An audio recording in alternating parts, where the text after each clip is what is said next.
किसी नगर में एक कुम्हार रहता था। एक बार उसने बर्तन बनाकर आवा लगाया तो आवा पका ही नहीं। हार कर वह राजा के पास जाकर प्रार्थना करने लगा।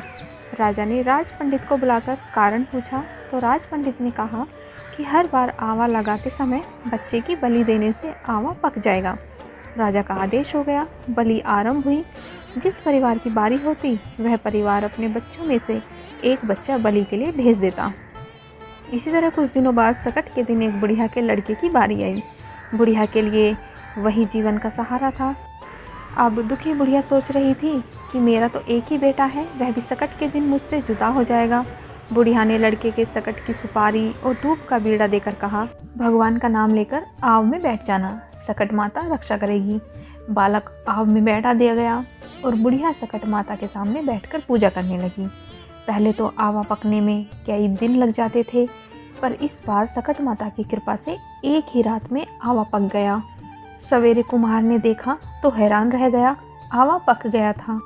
बुढ़िया का बेटा तथा अन्य बालक भी जीवित एवं सुरक्षित थे। नगरवासियों ने सकट की महिमा स्वीकार की तथा लड़के को भी धन्य माना। सकट माता की कृपा से नगर के अन्य बालक भी जी उठे। जय हो सकट माता की। आइए अब हम सुनते हैं सकट चौथ व्रत की दूसरी कथा। एक साहूकार था और एक साहूकारनी थी। दोनों का धर्म, दान व पुण्य में कोई विश्वास नहीं था। उनकी कोई औलाद भी नहीं थी। एक दिन साहूकारनी अपने पड़ोसन के घर गई। उस दिन सकट चौथ का दिन था और पड़ोसन सकट चौथ की पूजा कर रही थी। साहूकारनी ने पड़ोसन से पूछा, यह तुम क्या कर रही हो?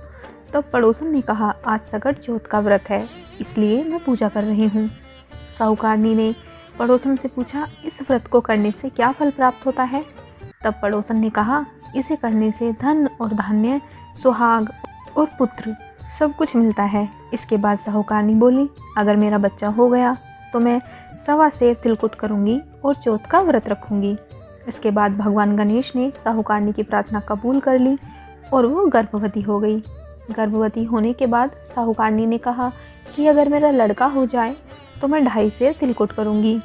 कुछ दिन बाद उसके लड़का हो गया। इसके बाद साहूकारनी बोली, भगवान मेरे बेटे का विवाह हो जाए तो 5.25 सेर का तिलकुट करूंगी। भगवान गणेश ने उसकी ये फरियाद भी सुन ली और लड़के का विवाह तय हो गया। सब कुछ तय होने के बाद भी साहूकारनी ने तिलकुट नहीं किया। इसके कारण सकट देवता क्रोधित हो गए। उन्होंने जब साहूकारनी का बेटा फेरे ले रहा था तो उन्होंने उसे फेरों के बीच में उठाकर पीपल के पेड़ पर बांध दिया। इसके बाद सब लोग वर को ढूंढने लगे। जब वर नहीं मिला तो लोग निराश होकर अपने घर को लौट आए। जिस लड़की के साथ साहूकारनी के लड़के का विवाह होने जा रहा था वह दिन तो अपनी सहेलियों के साथ गणगौर पूजा करने के लिए जंगल में दूब लेने गई। तभी उसे पीपल के पेड़ से एक आवाज़ आई, ओ मेरी अर्धब्याही। ये सुनकर लड़की घबरा गई और अपने घर पहुंची। लड़की की माँ ने उससे वजह पूछी तो उसने सारी बात बताई। तब लड़की की माँ पीपल के पेड़ के पास गई और जाकर देखा तो पता चला कि पेड़ पर बैठा शख्स तो उसका जमाई है। लड़की की माँ ने जमाई से कहा कि यहाँ क्यों बैठे हो? मेरी बेटी तो अर्ध ब्याही कर दी, अब क्या चाहते हो? इस पर साहूकारनी का बेटा बोला कि मेरी माँ ने चौथ का तिलकुट बोला था लेकिन अभी तक नहीं किया। सकट देवता नाराज हैं और उन्होंने मुझे यहाँ पर बिठा दिया है। ये बातें सुनकर लड़की की माँ साहूकारनी के घर गई और उससे पूछा कि तुमने सकट चौथ के लिए कुछ बोला था? साहूकारनी बोली, हाँ मैंने तिलकुट बोला था। उसके बाद साहूकारनी ने फिर कहा है, हे सकट चौथ महाराज, अगर मेरा बेटा घर वापस आ जाए तो मैं 2.5 मन का तिलकुट करूँगी। इस पर गणपति ने फिर से उसे एक मौका दिया और उसके बेटे को वापस भेज दिया।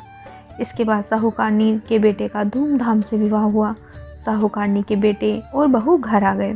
तब साहूकारनी ने 2.5 मन तिलकुट किया और बोली, हे सकट देवता, आपकी कृपा से मेरे बेटे पर आया हुआ संकट दूर हो गया और मेरा बेटा व बहू सकुशल घर पर आ गए हैं। मैं आपकी महिमा समझ चुकी हूँ। अब मैं हमेशा तिलकुट करके आपका सकट चौथ का व्रत करूँगी। इसके बाद सारे नगरवासियों ने तिलकुट के साथ सकट व्रत करना प्रारंभ कर दिया।